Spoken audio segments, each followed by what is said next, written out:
Let's see now. Just up the road, a woman in fishnets and a top hat kicks the shit out of something made of baby's fingers. Don't see that every day. Up above, a fiery narwhal hits an archangel so hard they both pop, and my bastard hand won't stop shaking. The flashy stuff. I hate the flashy stuff.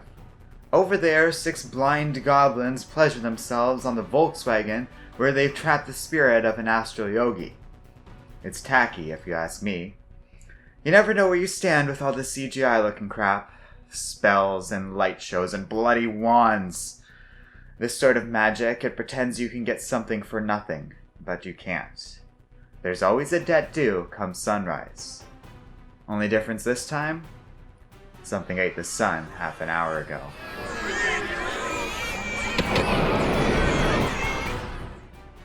Hey guys, thanks for checking out my review for Hellblazer #1.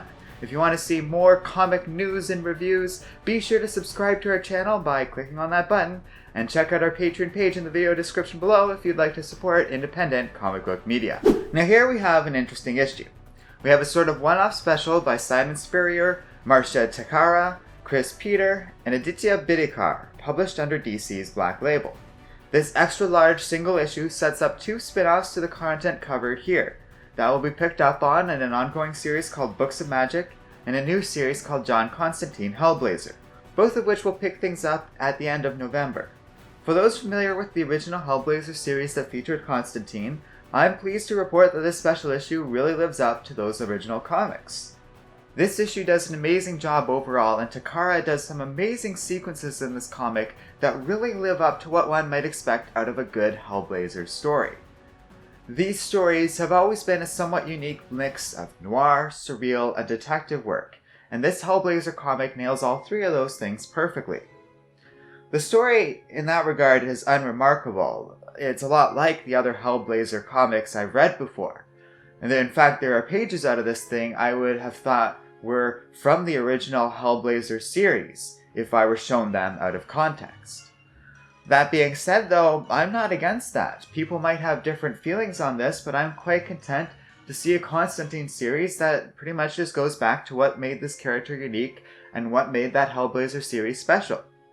I don't need a groundbreaking or different story if it's just telling a good John Constantine story. And so far that's exactly what this series is doing. In this Black Label comic, Constantine is a horrible person, but is still a protagonist I don't personally hate following. Just the right blend of awful and sincere that has always made John worth enjoying as a character. That's kind of him at his best, so it's great to see it all in action here, with him basically luring all these monsters towards a hapless victim. It all really works under the Black Label too, where the casual profanity is really almost expected out of a solo Constantine story, and felt missed given that he's been in a lot of team and group stuff lately that has to pull back his character ever so slightly. I would absolutely recommend you check out this comic for yourself. Let me know what you all think in the comments section below. Thanks for watching, and don't forget to like, subscribe, and keep reading comics.